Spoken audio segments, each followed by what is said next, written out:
I have an update on my review of early times. It goes down too easily. It is early times, but I'm afraid of late times because late times are going to be rough. Welcome to another Bourbon and Breaches, where we review one of our favorite bourbons and the top 5 most interesting data breaches from the last week. I'm Steve. I am Shu. I'm Miguel. I'm Nikki. Great. And let's go ahead and jump right into the bourbon.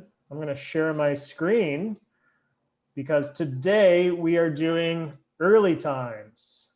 Early times, bottled in bond. So you can see it right here.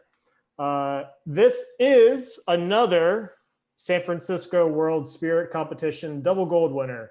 So I've just given up on trying to find bourbons on my own, and I'm purely going by the double gold winner list. And it's done so well for us before. So I've never had early times until I tried this bottle. Hadn't even heard of it. Had anyone heard of early times? Looks cool. I haven't. Heard of it, never tried it. So I was super excited because I got a liter. So the smallest bottle they sell for early times, bottled in bond, 100 proof, is a liter. So they don't sell anything smaller. And I got it for $20. So I don't know if this is the cheapest double gold winner, but I think it's pretty close to being the cheapest double gold winner. So I was pretty excited just by the price alone. And I've tried it, but I'm going to try it again fresh on camera. A little bit about early times. Early times has an interesting history. But before I get into the history, they have a really interesting website. For some reason, you can toggle their website grayscale. I don't know why. Can everyone see that? It's grayscale. No, it's color grayscale. Huh. There's no other functionality that I'm really seeing here. You know, they've got Would that be for colorblind people? I don't think so. No. Because don't colorblind people see that in grayscale anyways? Yeah, it seems redundant. And for colorblind people, you usually want to stick to far away colors. So you'd stick to brighter colors for contrast. No, I don't have any clue as to why. I guess early times, olden times, black and white, that might be the case. That's pretty good. Could be. That's a good theory. Beyond switching the website to grayscale, there's not much on the site. They got some dogs. They got some more dogs. They got some stuff about wounded warriors, a video that I can't see, some film, and that's it. They really have very little about their actual bourbon. You know, they've got early times cocktails. Doesn't even load. So I'm not learning a whole lot about early times. I had to do some research on my own. If you look up their distillery, it says it's the Brown-Forman Early Time Distillery. Anyway, Brown-Forman recently sold early times to Sazerac. So now it is a Sazerac brand, but it's still labeled as the Brown-Forman Distillery in Louisville, Kentucky. Shu, you went on the Bourbon Trail. Did you stop by the Brown-Forman Early Time Distillery? I did not. Can you zoom out? I want to see where they are. Yeah, they are northeast of downtown. No. Oh yeah. Southwest. No. Yeah, I was not there at all. I was kind of at north central and northwest Louisville. Yep. So, fun town. Yeah, looks like no matter where you go, you can find some good good places to drink. Louisville's Slugger Museum, a lot of fun. If you're a baseball fan, go there. Nice. Little short on photos as well. There's not a lot going on online with early times. Early times got to up your online game, because this is like the only photo of their distillery. It looks just like a, you know, sort of gritty industrial warehouse. And we have our friends over at breakingbourbon.com for the review of Early Times bottled in bond Kentucky straight bourbon whiskey. I also, it was bugging me, these names, so I looked them up. So straight bourbon has to be aged in 2 years in a charred oak container. However, if it's less than 4 years, they have to have an age statement on it. So that's why I think the last one we had was a 4-year one. And this one's also a 4-year one. That's the cutoff point, so you don't have to say how old it is. And then Kentucky straight bourbon whiskey has to be aged for at least 1 year in the state of Kentucky. So we are dealing today with a Kentucky straight bourbon whiskey. As opposed to what we had with Basil Hayden, this is not a light bourbon. So you can see the color right away. We're dealing with some dark ambers, you know, darker brown bourbon. A little bit about the mash bill. We are at 79% corn, 11% rye, and 10% malted barley. So you're going to generally expect some good corn notes on this. The rye will give it some spice. Malted barley should give it some sweetness. And I found that this bourbon, given that it's 100 proof, you're going to generally expect a little heat, as opposed to the Basil Hayden we had last week or the week before. I don't recall. Basil Hayden, 80 proof, much less heat on it. So it's really nice on the nose. I'm getting some good sweetness, some caramel. It's pleasant. It's not overpowering. So you're going to get some heat on this at 100 proof. And but it's a sweet bourbon, semi-sweet bourbon. It's smooth. It's definitely a bourbon you can sip, even at, you know, a liter for $20. It's a bourbon that you can sip. You know, it's not harsh. You do get a little spice from the rye, but it's overall a really interesting bourbon. It's not gonna sit in the background. You're actually gonna taste it. You know, I'm largely getting just some pleasant flavors of corn and sugar. You know, they talk about citrus and vanilla, maybe a little bit. For me, it's largely just sweet, a little bit of corn, and then some rye spice. And it finishes pretty dry. I'm not getting too lingering of a taste. This is not Maker's Mark where you taste it 5 minutes later. This is you know, as you're drinking it, great, and then it pleasantly goes away. So you're drinking it with a big old ice cube there. Mm-hmm. Just a big ice cube. So good for $20, huh? Yeah. Oh, I just got some citrus. Oh, that's weird. I definitely just tasted the citrus notes on it. I think it's opening up a little bit with the ice cube. This is definitely a buy. It's not maybe my favorite bourbon, but at $20 for a liter, I mean, this is not something you're going to go wrong with. I think give it a try. And worst case scenario, you've still got a great bourbon. At, you know, for what?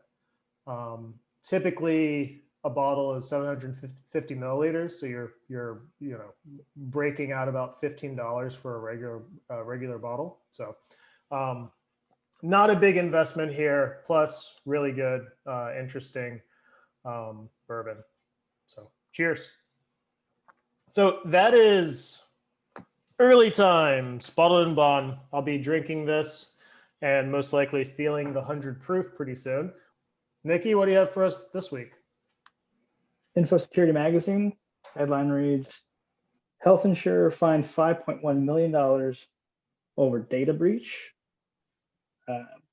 The breach began on or before December 23rd, 2013, and dragged on until May 11, 2015. After gaining entry to Excellus health plan systems, malicious hackers installed malware and conducted reconnaissance activities that ultimately resulted in the disclosure of protected health information of more than 9.3 million individuals. What are your thoughts and what can change? That's an extremely low amount they're paying out. That's like 50 cents a user. Yeah, I just looked it up here. They reported 6 billion in revenue and 171 million in profit. If you look at it against profit, it's not as low, but it's still pretty low for the amount of damage done. It's incredibly low. Average data breach ends up forking out $100 per user. Yeah. And it was the feds that fined them, not the state. So if it was left to the state, it would have been far less, I think. I mean, how do you go less than 5 million when you are a 5 billion in revenue company? Yeah. I mean, this was a pretty severe breach. They were in there, hackers were in there for 17 months. And it was, let's see, what the article said, it was bank account data, health plan claims, Social Security, clinical treatment information. I mean, this is pretty severe. This is nonsense. I mean, this is not even a slap on the wrist. $5 million payout. Like, they are disincentivized to go and buy security products. They probably would spend more than 5 million on getting Splunk and a few other top tier security products in there. Like, what message is being sent to this company? Hey, it'll cost you 5 million every time you do this, so just don't worry about it. Like, do it as much as you feel like. I think it's laughable. I think they're getting off they're getting off scot-free. 2 years of identity theft monitoring, and it's probably the cheapest, lowest identity theft monitoring they could purchase. This is a slap in the face. For every large headline about someone paying out because of a data breach, there's tons of these companies that just sort of scoot on by and don't pay anything. Yeah, I think one of these days people are going to be more and more upset about the slap on the wrist for these data breaches, and I'm wondering if the day of reckoning will come eventually. I mean, the average consumer is so apathetic. They feel powerless about what can they really do about protecting themselves online. And this only adds to it, right? Like, you don't always get to choose who has your health information. And if they just leak it and you're given some piddly little, one bureau credit monitoring for 2 years, it's nothing. Like, the consumer is just being screwed here. Number 2, ransomware attacks now to blame for half of healthcare data breaches.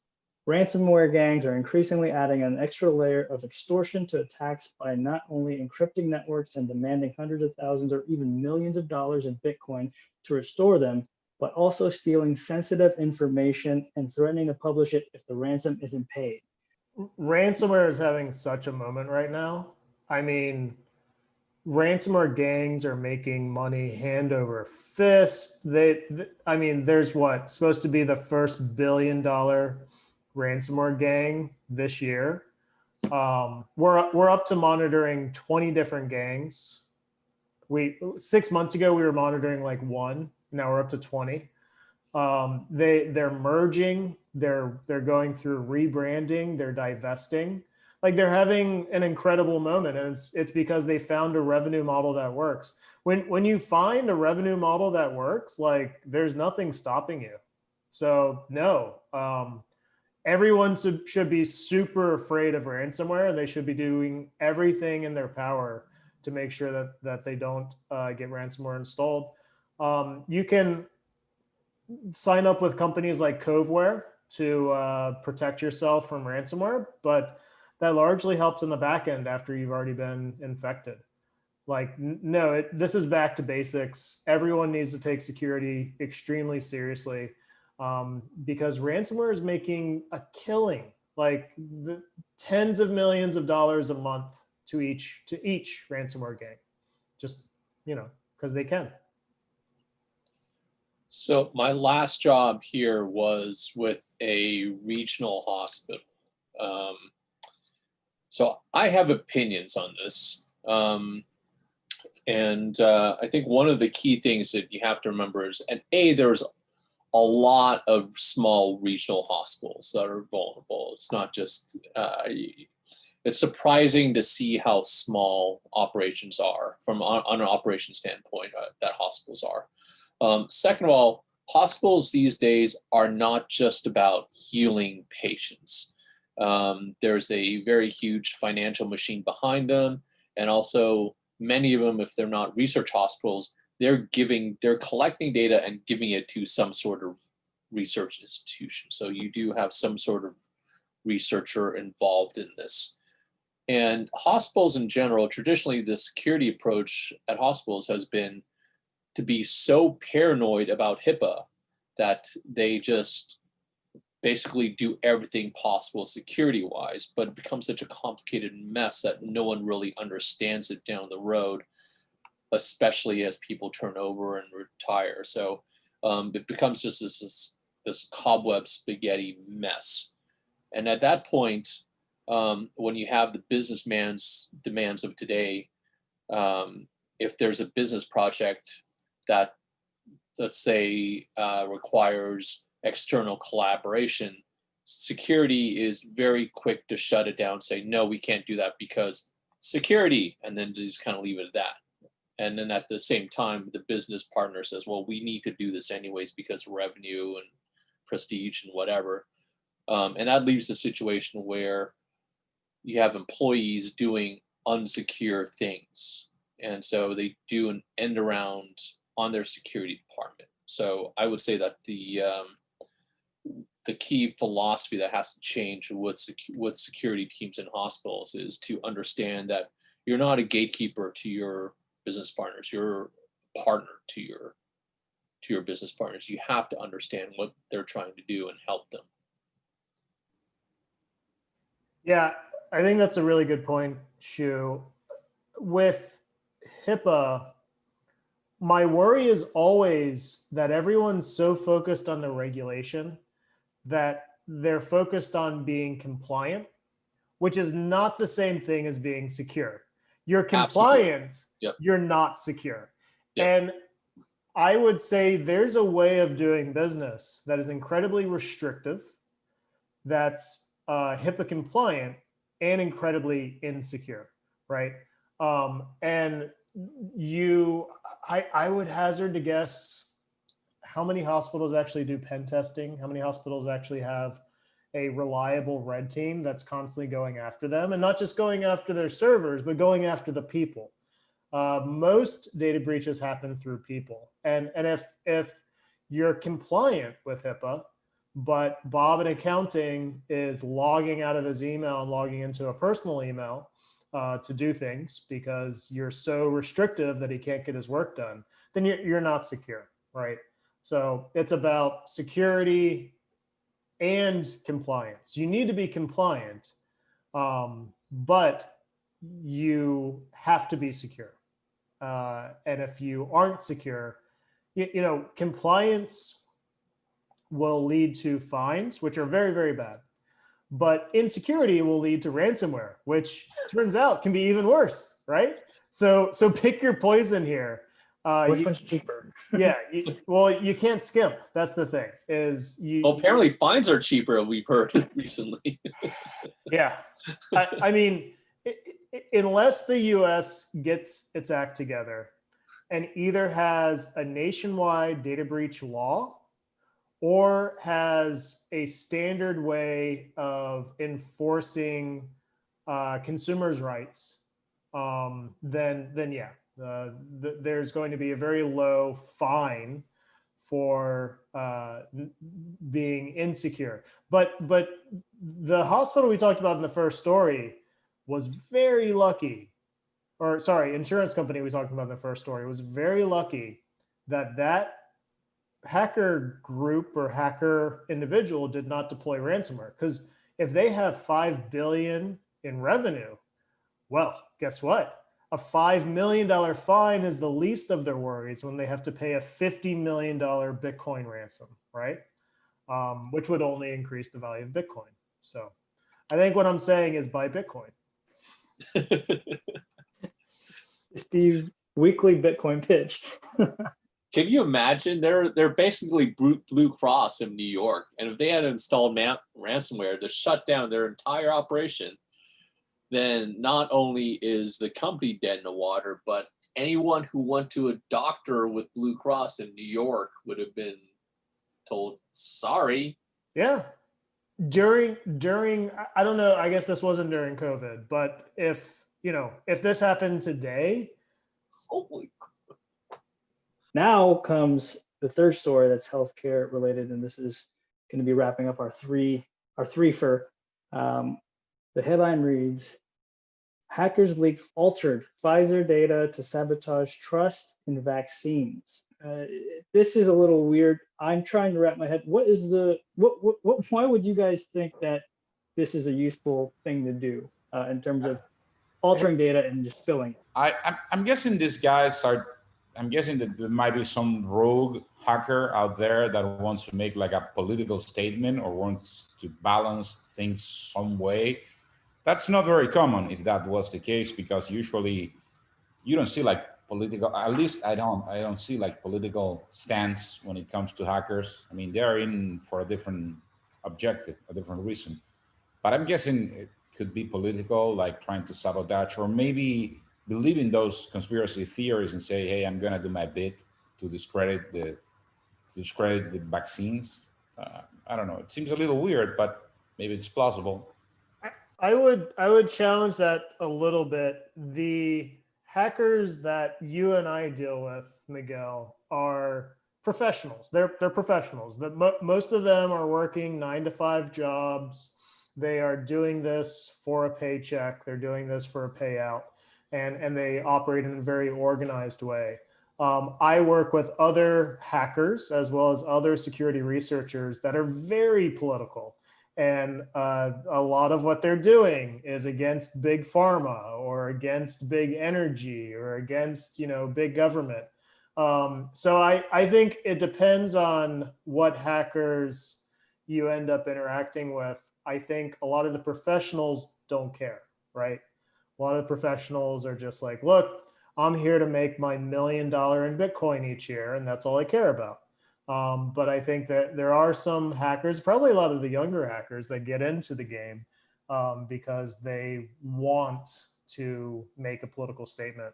Yeah, a lot of people hate pharma. So Pfizer does not have a great name within certain groups. And I could very much see hackers trying to break in, steal data, and discredit either Pfizer and their reputation, or just do it for the lulz, right? Just do it to like make people paranoid, just pull a big con on people. A lot of hackers do it for the power, right? To be able to change a global conversation. The fact that they just didn't steal leaked data, but they altered the data. So that was pretty cool.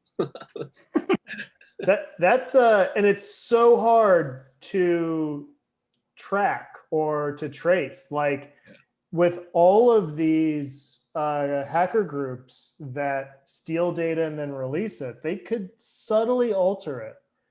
You would never know because the company they're stealing it from is not going to be like, oh, actually, that stolen contract said this and said. So usually hackers,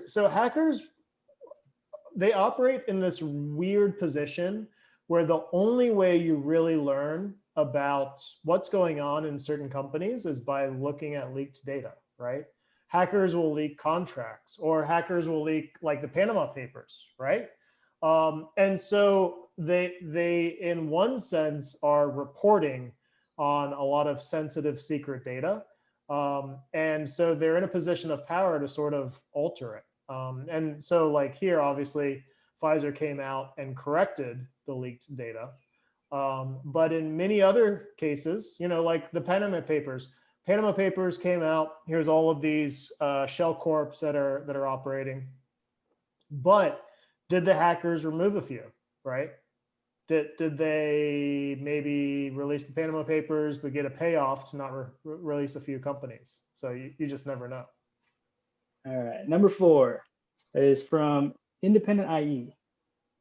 And the headline reads, U.S. drops extradition request for Irish hacker who stole $2 million in cryptocurrency.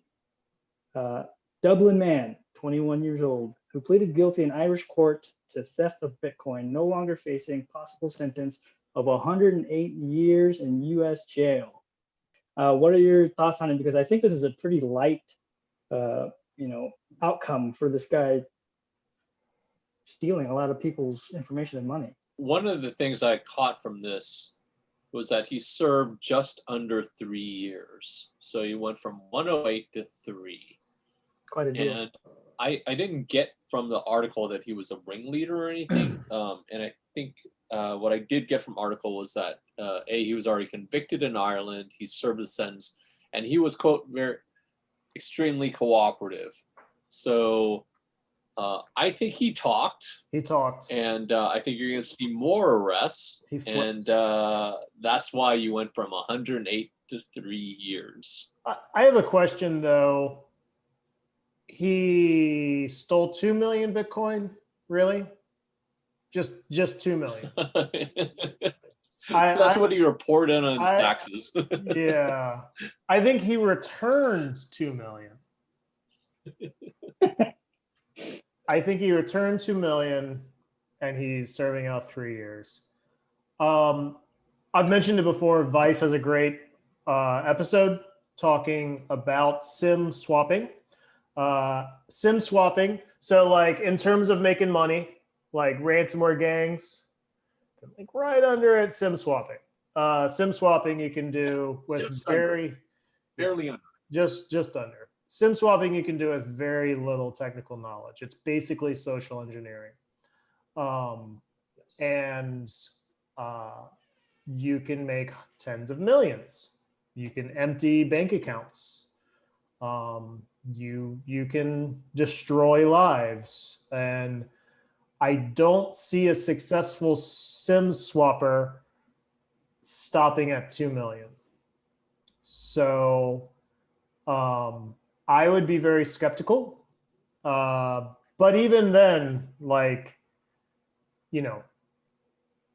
I guess in theory, if he gave all the money back and he's only doing 3 years, is 3 years really a lot? I don't think it's a lot, not for destroying lives. But you have to understand that hackers keep their wealth in Bitcoin.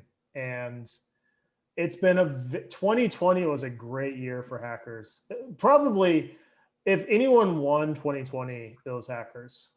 Well, I'll tell you what, who it didn't pan out very well for is in our number 5 story. After judge orders release of hacker tied to ISIS, U.S. says not so fast. Since 2016, Ardit Farici, a Kosovan national, has been serving a 20-year prison sentence for providing details about 1,300 U.S. military and government personnel to the Islamic State terrorist group.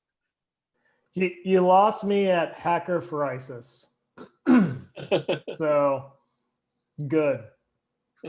I think if there's a hacker for ISIS in jail, good. The article insinuated he was in jail. He was doing for the ISIS thing. And then while he was in jail, he asked relatives to do more illegal stuff. That's pretty dumb. Hackers for ISIS. Yeah, like, I don't think anyone is in support of that. Miguel, like, have you ever encountered a hacker for ISIS that said, "I'm doing it for the lulz"? No, I haven't actually, and I'm glad that did not happen, because definitely ISIS is the last thing that I wanted to encounter, whether it's a mechanic, a hacker, or a soldier. I mean, those are people that everybody should be extremely careful with. So, in agreement, we don't think ISIS is doing it for the lulz. No. Yes. Conclusion is we do not like hackers for ISIS. It reminds me a lot of Cars for Kids. You know, Cars for Kids. Cars for Kids. No, stop. The jingle. Hackers for ISIS is a much less catchy jingle. Hey, you could But if catch they had up, a jingle. wait, or crack those forums that we visit all the time. Maybe it'll catch up. Yeah, I feel like even normal hacker groups would be like, "You're hacking for ISIS? Ugh. Like, let me not do that." Well, that's been an episode of Bourbon and Breaches. If you enjoyed what you saw today, please like, subscribe, and comment. Oh boy, you should comment. And if you have a bourbon that you want us to cover, please comment and let us know. If you have a breach you want us to cover, please also comment and let us know. Until next time, cheers.